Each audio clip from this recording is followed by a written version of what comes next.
Hi, I'm Danny, call sign K8BHS, and I want to go through the tune-up procedure for the Hammarlund HX-500.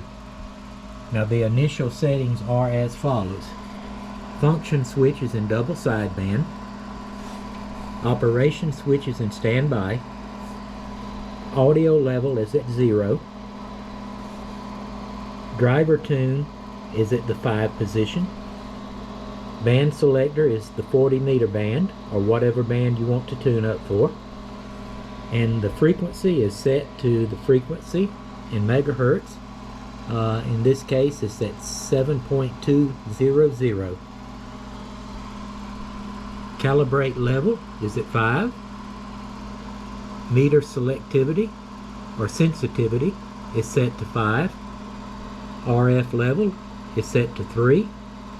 And the final tune is set to the middle of the desired band, which in this case is the 40 meter band.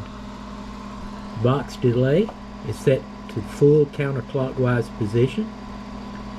The FSK FM is set to the middle position. The anti-trip is set to the full counterclockwise, and the box sensitivity is also set to the full counterclockwise. Next thing to do is put the operation switch in standby. That keys the radio. As you can see, there's not much happening on the meter. Next, we're going to adjust the driver tune and the final tune to the maximum meter deflection. So here is the driver tune.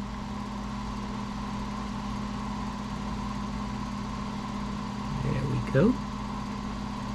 Final tune.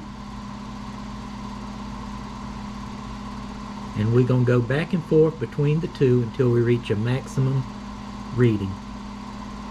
Okay, there we have it. Now we're going to go up with the RF level to a maximum.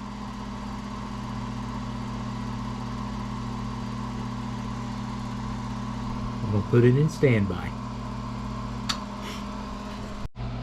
And as you can see, we're putting out about 85 watts. And that's it. That's the tune-up procedure for the Hammarlund HX-500 transmitter.